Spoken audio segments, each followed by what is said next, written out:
Good evening, everybody, and welcome to another edition of No Limits. This is Scott Morgan, Roth the Motor City Madmouth, and glad to have everybody with us. I have my astute wife and the woman in charge of the South Florida Tribune website, and my co-host on the broadcast, No Limits, Candy Evelyn. Good evening, Candy. Good evening, Scott. And of course, David Levin. My goodness, good to see David Levin back on the broadcast. Looking forward to getting some more Levin action before long. In fact, David Levin's earned him a one-way ticket to No Limits. Of course, it didn't hurt that he helped create the name either, right, Mr. Levin? I took a shot, it stuck, and here we are today. How's everybody doing? I'm doing all right. Election 2020. Yeah, I heard something was going on tonight. I figured I would get away from all that strife and maybe talk about it instead of watch it. Okay. Sounds like a good idea to me. All right, so Mr. Levin, with that said, I'm going to let you go ahead and lead the way in this broadcast, and I'll just be the complimentary piece. I know it's not easy for a guy like me to do it, but then again, great. I've done a lot of things far more difficult than this, so I'm going to defer to you tonight. David, go ahead, take it away. It's a hard act to follow, Scott. We all chuckle a little bit. If anybody can do it, it's you, though. I believe that I probably could, and I thank you for the confidence. So tonight is probably the most important night of the calendar year for us Americans. An election with everything on the line, so much strife going on in this world, and the need for there to be more harmony than there is in our great country. And I know you both would agree with that. Yes. It doesn't matter so much what side of the fence you stand on. The important thing is that you get out and vote and you make your vote heard. It's also important that the issues that this country faces, whether you are Republican or Democrat or an independent, black, white, different religious perspectives, you understand that there is a lot of work to be done here, not just right after we vote, but in the coming year. I'm a proud American. I don't need to discuss my political party. I've done this now 8 different times where I voted. My first election was Clinton in '92, which tells you basically around the age that I am. My son voted today for the first time, 21 years old, and he told me, nobody wins in this election. And I said, everybody wins in this election because you make your voice heard regardless of the outcome. But he's scared. And we talked for a long time. I saw a side of him that I had never seen, because there are issues for him at 21 that he is facing that I faced it in my 20s when I voted for Clinton, or I voted for somebody else, or I voted the first time in a primary. And when I look back at this year, which you all will agree is maybe the hardest year we've ever faced as a country, I wonder to myself, where do we go next? Completely agree. Completely agree. What happens next? What happens once we get a result from the election? And we're not going to get one tonight, I don't think. I think it's going to be a few days out. And what happens when we do get one? Are both sides going to come together, or are they going to fight? Right. You know, it's funny when you talk about this election. First election I voted for was probably, in my mind, David, more clear cut when I had Ronald Reagan. Right. Ronald Reagan to me was as clear cut of all the presidents that I've been alive to see in my lifetime. I was born, mind you, when John F. Kennedy was in office. Right. You're a few years older, so it's different. I get that. Right. But Ronald Reagan was easy for me. You know, and I can tell, I don't mind telling you some of the people that I voted for. Reagan twice, of course, and then George, his successor, George W. Bush. But then I couldn't vote for him again. So the last time I voted myself, David and Candy, was when Ross Perot was running, and I chose to vote for Ross Perot. Right. Since then, I've come out of the hibernation to vote for this election, understanding the nature of why we had to do it this time. Right. So if it took me that long to vote again, then that more or less reemphasizes, David and Candy, what you're talking about, how important this election is, no matter who we voted for. So continue on. I just wanted to bring that out. That's great. And Reagan is such a great example of why it's important to vote. that was one of the more, it was a landslide vote, I believe, for both his elections, wasn't it, Scott, where he was just the overwhelming favorite. In fact, David, if my memory serves me correctly, I believe he defeated Jimmy Carter like 42 to 8 states. Right. And then the other one, he took on Walter Mondale, was 49 to 1. And I think the only state that Walter Mondale ended up winning was Minnesota. Right. He won his own state. And that was it. Right. There are reasons for that. Okay. Reagan galvanized the country. He was the father figure that we needed after the 70s. Right. He was the cowboy image riding off into the sunset, where he, maybe John Wayne, that kind of imagery. The 70s were tough for us, and I was born in them and grew up and remember being, a kid. And the 70s and 80s were tough, and we needed somebody like Reagan. And don't ever tell my father this, because he didn't vote for him, but so many good things. He made the country feel good about itself again. Right. I don't know if the country feels good about itself right now. If you look at everything we've done, I sent you the notes and we talked a little bit about it, and I shared it, for you and Candy. We're in a situation where we started this year and there was a lot of hope. Yeah. We were starting a new decade, our economy was good. We focused on what was important, and then it took a downfall.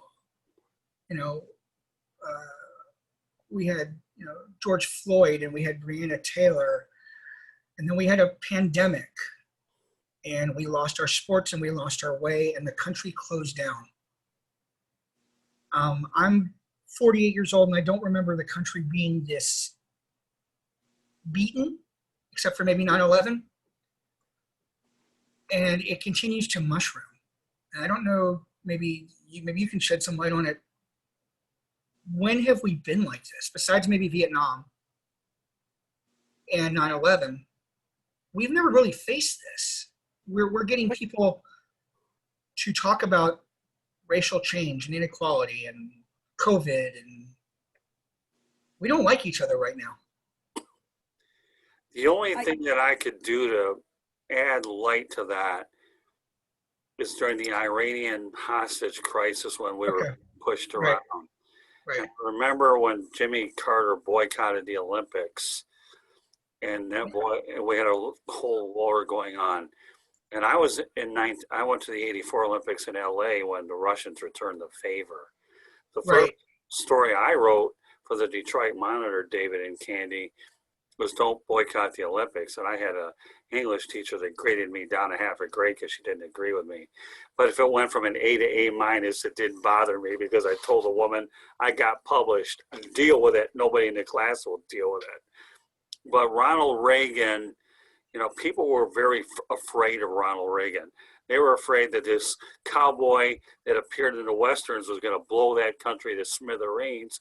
And as a result, the Iranians went ahead and released these hostages, knowing full well that when you call a person a warmonger like they did Reagan, better to let them go. Now, I had the good fortune, for anybody that ever gets a chance to do it, to visit the Ronald Reagan Library out in California. It was an incredible place. And I have a couple of his books at home. That's awesome. So, but yeah, David, you're right. You're really on target here. It's been a while, but the Iranian crisis that led to all the domino effect, and then 9/11 rival it, and Vietnam was not a very good time either. But this, to me, takes on such a meaning that not only do you have a pandemic, but you have a lot of wars around the country, a virus. So you have so many things colliding at one time. Go ahead, Candy. I think part of it for me is 9/11 was a day, and then we reacted to that day. Right. Now we have a pandemic, and the pandemic wasn't one day. The pandemic spent how many months of this year? It shut down the country. 9/11 shut us down sports-wise for what, a week? Right. Week and a half. Something like that, yeah. So we missed 1 or 2 weeks, whereas here we missed a couple of months. And a lot of people use sports as their release, as an outlet Right. to take their mind off things. And we didn't have that for so long. And I think that's really affected us.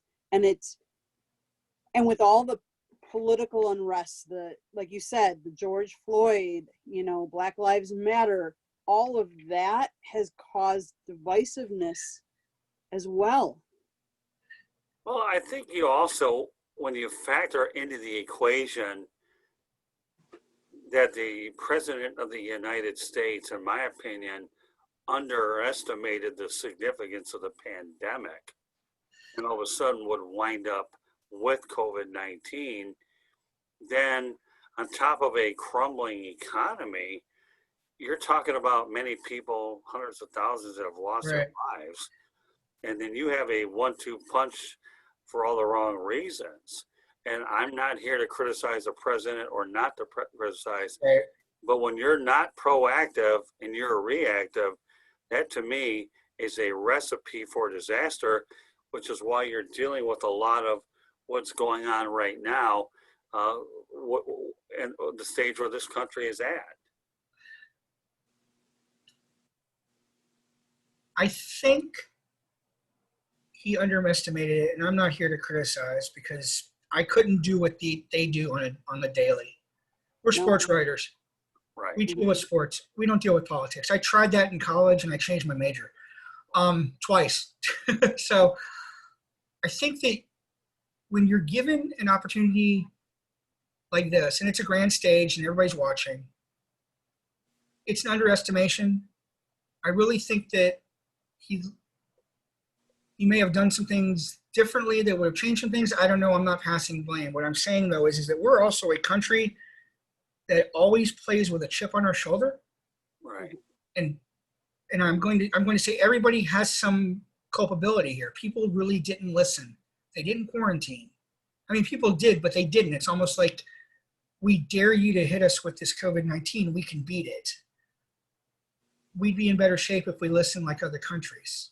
And whether you want to call it the China illness or, something that goes on in France or Europe or whatever it is, we as Americans still have a responsibility to heed the warnings, and we didn't.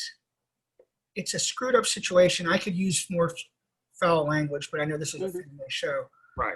And I worry about it. And you know that I've had my issues with the pandemic itself, where I was down for a while, and I was dealing with symptoms which were just awful. I worry what happens now because the pandemic is still here. It's not going away, regardless of what we're being told. Florida had another, record-breaking number a few days ago. Other states are showing problems. New York is still showing problems. The Midwest is now starting to show that it's dealing with it. And I know Candy's shaking her head. Oh yeah, Wisconsin's on the rise. Right, and I was gonna say Wisconsin and Minnesota are getting hit right now. Well, Michigan's probably headed in a bad direction too. So all part of the Midwest that you're talking about, Dave. So what I worry about now is that we have one night here where people are casting their votes, and it's great that everybody got out, and it's mass numbers of people voting over the months and absentee ballots and sending in whatever they've got and all this stuff. And then what happens? Because whoever wins this election has to fix this, or at least take an attempt to fix it. And are we going to get the same crap, sorry, that's as far as I'll go, that we're getting fed now, or is there going to be a new lease on reality with either the same guy in office or the new guy who swears he can help fix it? Well, if he could help fix it, he should have tried to help fix the economy when he was vice president. And I'm just saying that there are similarities there. It's funny, and Scott, I don't know if maybe you jump off of this. All of these politicians who have been in office for years, both sides of the fence, Mitch McConnell, Pelosi, Schumer, whoever, they all say they want to make change. They've all been in office for over 30 years and they haven't changed anything yet, Scott. So why do they think they can do it now? I mean, politics. That's you. Politicians do what they do best, right? Right. Well, yeah. I mean, I was, they all seem to think they have answers, but we've been going on for the longest period of time. And the one thing we can't lose sight of, David and Candy, is we have the Affordable Care Act as well. Right. So right now we're dealing with whether or not this thing will hold up in the Supreme Court. Do you go with a president who, a potential future president that was vice president when it was in place? And I got to tell you right now, the Affordable Care Act saved my life. Right. I know it's helped my parents, so I do understand. So now do I have a guy who the incumbent is, our current, who's looking to rip it apart, where we don't even know if there's a succession plan in place. We don't know. Right. He hasn't discussed it. Right. But I don't know. Did you have a chance to watch that 60 Minutes interview with the two presidential candidates at all? I saw some of it. I didn't see all of it. I have been doing the smart thing and walking away from politics for the last few weeks, just because it's just, you'll understand. I mean, well, it's unnerving. It's stressful. You know, the only reason I watched it is probably because of the word intrigue. And, you know, being an old school journalist like I am, and that CBS employed a couple of good interviewers, and me being from the old Dan Rather school where the camera doesn't blink, Marshall McLuhan, the medium is the message. Right. Where I felt like I had to utilize my professional background to try to understand the candidates in their entirety, not formulating an opinion one way or the other, but trying to play the objective cap there. Right. And that's all I'm looking. Again, I'm not trying to vary this with politics, but I made very close attention. I was going to watch it very closely. And by the end of that time, I either kind of reinforced what my instincts were when I made my decision to vote, or whether I would second guess them. So it was all about being more educated with, as Gene Hackman would say in Hoosiers, let's see what hand I've been dealt. Right. And that's how I try to approach it there, David, Candy. That's completely the right way to do it. My grandmother told me years ago, God rest her soul, and I was in college and I was studying political science, and yeah, Mom, I'm using the degree again tonight, so when you watch the podcast, you'll understand. You're never really voting for somebody. You're always voting against somebody, because there's no winner until there's a winner elected. Right. This has been knockdown, drag out. They sounded like two babies on their first debate. You know, we were more interested in a bug than we were listening to what Pence and Harris had to say. It's almost like, let's just get this over with. My friend, I'm going to use this analogy a little weird.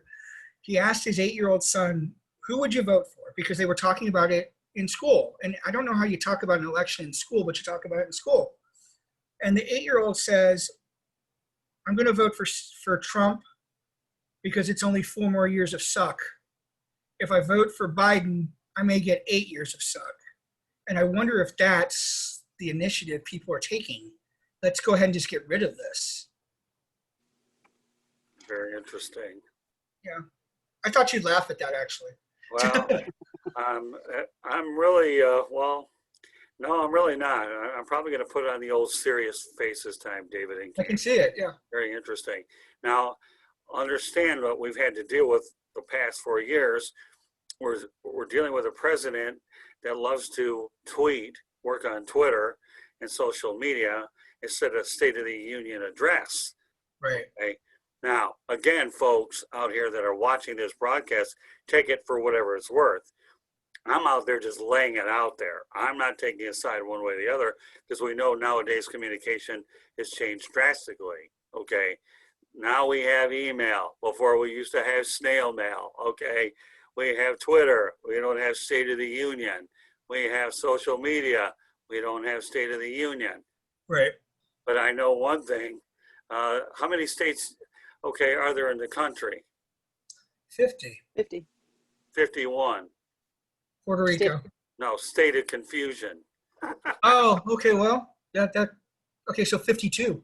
Well, yeah, that's true. If you count Washington, D.C. is 51 and then state of confusion 52. So and now, see, who's trying to get who to laugh? I get it. I get it. Well, it's what it is. So how do you confusion, folks? That's what we're dealing with. How do you fix it? And I know it doesn't take It's not going to be done in a day. It's not going to be done in a month. The House and the Senate are still up for grabs. They're going to fight. They're going to fight back and forth like a tennis match. We have real problems. We have real problems every day. And everything runs around in a cycle. We don't have the freedoms we had in January. Right. We don't have, the right to go out and not wear a mask. We don't have this, we don't have that. We have what we have. And I am worried to death over what happens. I'm worried to death that we have lost as a society respect for others. Right. Respect for somebody that disagrees with my opinion or disagrees with protecting others. I mean, part of this whole pandemic and shutting down and wearing masks, do you respect the other person next to you enough that, you know what, I'm going to wear a mask, not for me, but for them? Or disrespect, I don't view the same way on this topic, so I'm going to vote it down, and I'm not going to work with the other party to push legislation that is good for the general public. I'll give you an example real quick, Candy. I live in an area of town in North Florida where I am literally 1 mile between Duval and Clay County. Okay? Mm-hmm. Duval County is still under a mask ordinance. Clay County is not. And if you walk into the neighborhood grocery store, there's a 6'5" guy who walks in the other day without a mask on. And they tell the guy, you got to wear a mask. And he looks at the clerk who's bagging groceries and says, make me. That's the kind of thing we're dealing with here, because Mm-hmm. there's so much similarity to what is an ordinance and what is a law. Mm-hmm. And fortunately, where I live, there haven't been many cases, but if I go to Publix, I've got to deal with the backlash and the hassle. I wear a mask wherever I go for health reasons, and we're not going to discuss that, but you guys understand this. I could walk up to somebody and say, put the mask on because my health depends on it. They're not going to listen. Right. There are a lot of nice people in this great country of ours, and we've seen that through this pandemic. Mm-hmm. But we've also seen people just be real yahoos about it. Yep. And I don't know where we go with that. First of all, I'm not going to engage with a 6'5" guy. I'm 5'7". Nope. Not even close. I wouldn't either. I'll send him to Scott. But Thanks, I appreciate it. yeah, He'll talk him down. I think as we talk, we're constantly going around a circle here. Mm-hmm. We're affected by everything we do. We're logical people. Yep. I know you off this camera, so I know, your personality. I know things that go on. People that we've had on, Scott, for excuse me, we've had on as guests. We know their personalities. We know that they are good people. Whether it's Mark Littell or we're talking to Stuart Hack or Right. we've talked to Mel Farr, Jim Donnan, great people, and there's sports involved, so there's a difference there too. But they're genuinely great people. I want everybody to be a great person. Right. Mm-hmm. And I'm naive enough to think that it's going to happen. But I know it's not right now. And that upsets me. What I'm going to do right now is I'm going to go ahead and read a bunch of words, okay?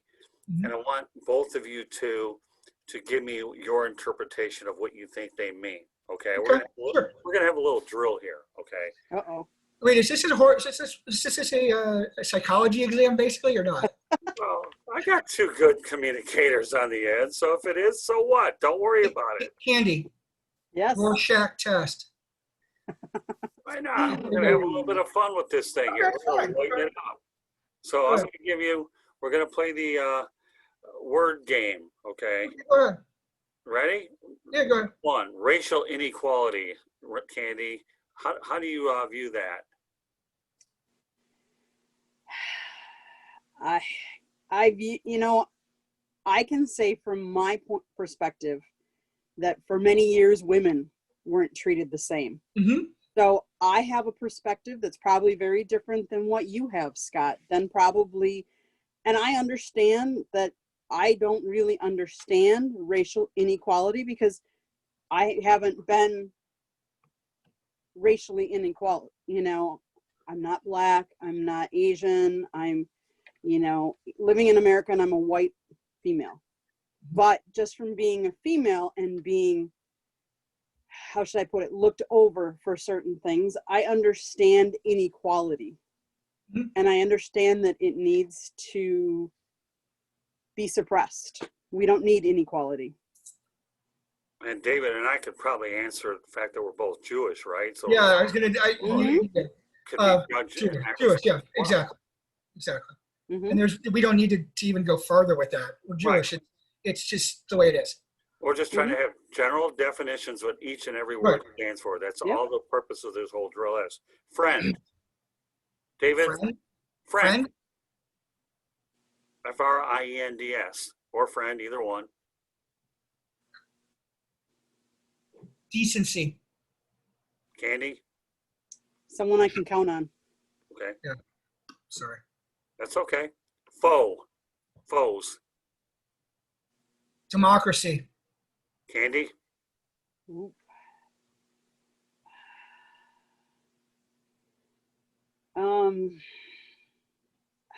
Opposition. There you go. I like that. I like that. All right, good. And now this is how we're going to play this game here, okay? Political strife, Candy. Division.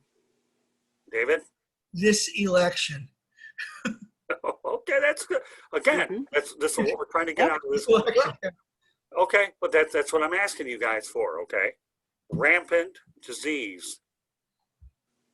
Misinformation. Candy?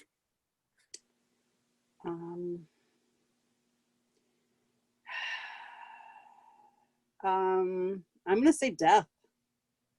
Okay. That's good. COVID-19, David? Never ending. Candy? Changes my freedoms. Okay. Political unrest.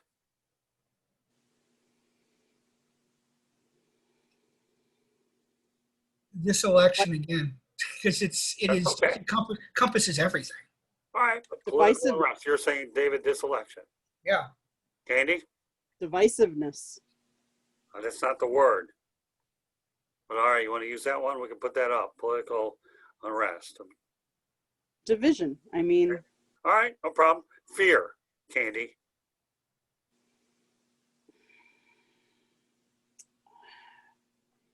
riots.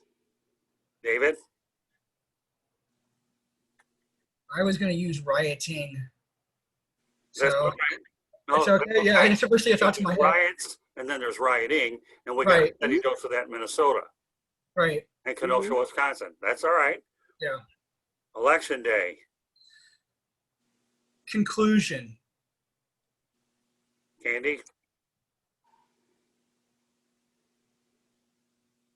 A new beginning. Messed up my schedule today in a lot of different fronts. That's okay. I bet. I had to throw that in there. Freedom, America. I was gonna say America. Yeah. unity, Togetherness. Continuity.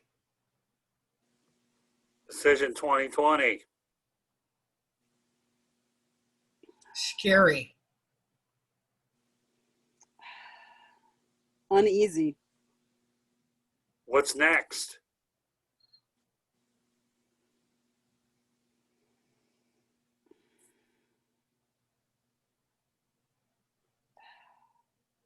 Boy, a little bit. That of one's silence. tough. That one's tough. Hopefully dinner, but how about rest? I don't even know what the word "what's next" is, but when it comes to rest, it's Meaning, called sleep apnea. meaning hopefully once this is done, whatever side we've discussed, that people will take a deep breath, rest, and maybe we'll start liking each other again. Okay, Candy. What exactly was the word again? What's next? What's next? I'm hoping an end to the pandemic. Me too. I can't wait till we go on vacation. That'll be what's next for me. Dude, I just want to go out and have pizza. There you go. Tomorrow, let's start with tomorrow. What's next? When we get up there, we're going to catch up with you the next time. So that's what's next. That's great. Yeah. All right, voting. Responsibility. Andy?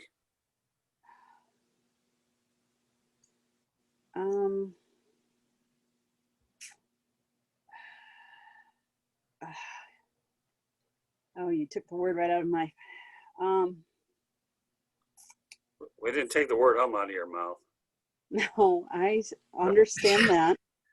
Just give it a hard time. An American right. Yeah. Challenges. Never ending. Okay. Coming at you from all sides. That's good. Okay. Voter.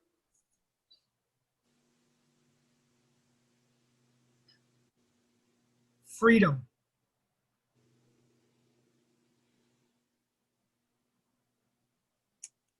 My inherent right to be a voter. Divisiveness. Candidates.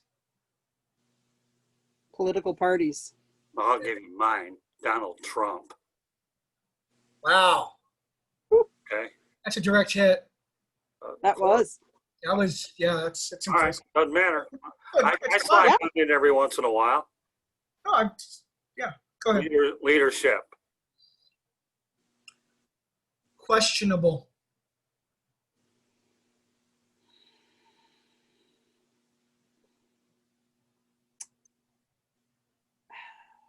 Someone I would hope we could look up to. Okay. I'll say lack thereof. Okay, I like that. That's fine. Historic events. This election. Yeah, this election, we'll both keep that one. I'll say historic events, everything we've missed all year because of all this nonsense. That's good. That's We've had lots of them this year. We can't get this back, guys. Remember that too. I had just thought about that. For everything that's changed, we're not going to get this back. I worry, and I don't worry so much about my son. My daughter's 13. I haven't talked a lot about it with her, but, she's been quarantined. She's been sick. She's had to do virtual school. She doesn't see her friends. She's not going to get any of this back. Ben can deal with it more readily than Taylor can. What about all these graduates that didn't have an opportunity to go to their commencement exercise? Exactly. I was going to mention that too. This has affected everybody. Right. Or the scholarships that aren't going to be out there now because they haven't had the revenue because the sports haven't been playing. I mean, all the people that lost their jobs. Right. All right, let's go one more. Black Lives Matter. Still an issue. This point, never ending. Yeah. Right. So we've been having that issue for how long? How many years? My attitude is Black lives do matter. And with all due respect, folks, all lives matter. Right. I do believe that. But you have to put them you have to put them hand in hand, not be able to pick on one or the other. But meanwhile, I guess my rant of the broadcast will be why NBA players figure that they can go out there and decide we don't want to play basketball, and wonder why the sport is plummeting with their ratings and popularity. Right. We understand the majority of the players in there are minorities, and I get that, okay? But if they think they're going to solve a problem that dates back to Abe Lincoln and way before then folks, that isn't going to happen. Well, I think I know what our next topic of our next show is going to be. Sure you do, because that's the thing called GMTM, stands for Great Minds Think Alike. GMTM. Yes, yeah. Okay, guys. So when we put things in perspective tonight, and I know that it's good to have these little exercises because that's really what they are. Right. Okay. Decision 2020, you know, we don't, it's called the TBD, to be determined. We don't know what's going to happen. We really don't.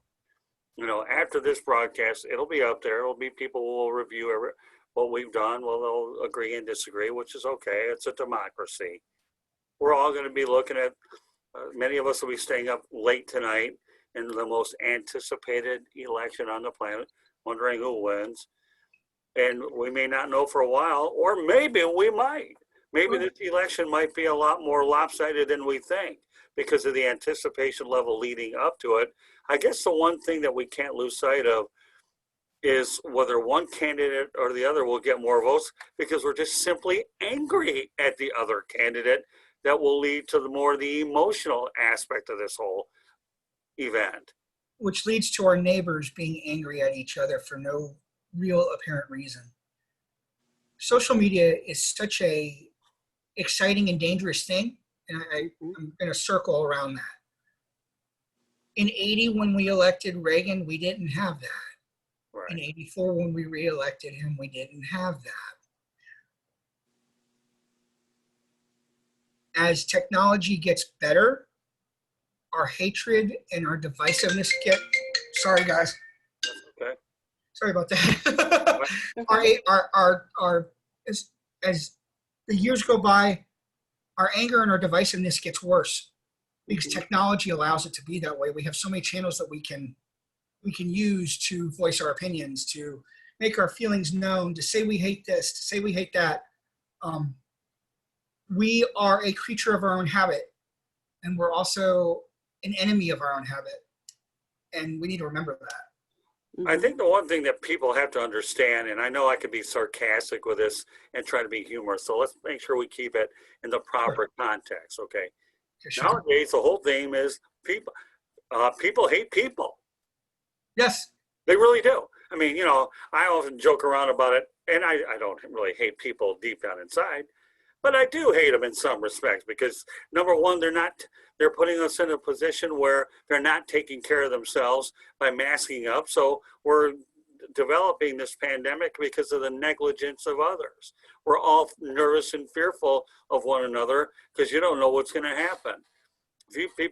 So I don't care whether you're the president of the United States, John Elway, and we're playing football right now during a pandemic with outbreaks. We've had a lot of seasons, you know, that finally concluded and outbreaks as a result. But the one thing we can't forget about is what about how does the world perceive the United States of America? Are they going to be very nervous about dealing with Donald Trump? Is Joe Biden going to be the guy who will be a calming influence, or is he going to be the new Jimmy Carter where we're going to get stepped on? And the thing that we don't know is beyond just the presidential candidates themselves, what happens with the vice presidential candidates? Now, on yesterday's edition, I believe on the Sports Exchange, as well as the baseball broadcast, okay, if you think about the fact that Tony La Russa is a 76-year-old manager, okay, why am I bringing this up on this broadcast? I'll tell you why. Donald Trump is 74 years of age. Joe Biden will turn 78 years old, okay, and he'll be 82 by the end of his term should he get elected. So we have to wonder if, heaven forbid, one or both of these two guys don't live out their term, where does leadership go based on this vice presidential candidate? Right. And that's the biggest unknown variable a lot of us don't know about. Right. Mm-hmm. It's something to think about. I think there are a lot of variables that we have to think about down the road, but for right this moment, we concentrate on what happens tonight and we build on it. And you make a great point. I don't know enough to say I feel comfortable with this side or that side should something like that happen. Right. And I'm not going to make a comment that will come back and bite me in the butt. You know, I'm fairly straightforward, but I'm also not willing to talk out of the side of my mouth. I can only deal with what happens tonight, and I really don't think we're going to find out who wins tonight. I think it's going to be a few days down the road, and I think that there's going to be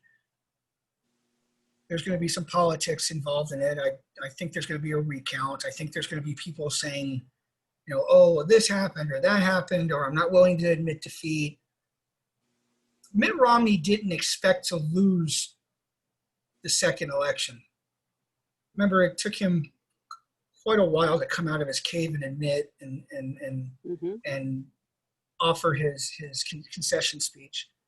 Same thing for Clinton, because we really didn't think, with everything we heard, that Trump would win by such a landslide. Let's hope tonight, whatever happens, we're all still friends tomorrow, or a week from now. That we all can accept what happened. We all need to put on our big boy, panties on, our, big boy, pants, and we need to be adults with this. Whatever happens too, we're still going to be complaining. We're still going to be mad at each other. Hopefully we can still be friends. I can walk outside and see the guy that's got, the Trump sign on his door. If he loses, I hope he's still waving at people as he's going by the next day. Same thing for somebody with a Biden, placard in the grass. I just don't know what to think. And I think we've done a really good job tonight talking amongst three people about our feelings about how things are now and how things are going to be. We are, we're in for a big shakeup no matter what. Right. It's either going to stay the same, or it's going to, change dramatically. I'm kind of excited about it, but I'm scared. It's not like being in college and there being an election and, you do the rah-rah thing and it's new and it's exciting. And you got to see Clinton play his saxophone on Arsenio Hall and all that stuff, because back then that was cool. Right. Now it's serious. And I've learned my lessons in the last two elections that not everything really is what it seems. Right. The one thing I can say about Trump, and I'm not divulging good, bad, or whether, because there are things about each candidate I can say I like, and there are things I can say I really don't like. What Trump did when he first got elected was he followed up. He started signing these bills. Like him or not, he held his word. And then it fell off. Are we going to get more of that? Are we going to get the last 6 months where we were wondering whether he underestimated everything and another, 200,000 people die and rates are going up? And if I go to Walmart and I'm already masked up and I'm gloved, is this going to kill me? Right. Those are the things I worry about. And I'm not, I'm worried. I'm worried for you. I'm worried for my kids. I'm worried for my mom and dad.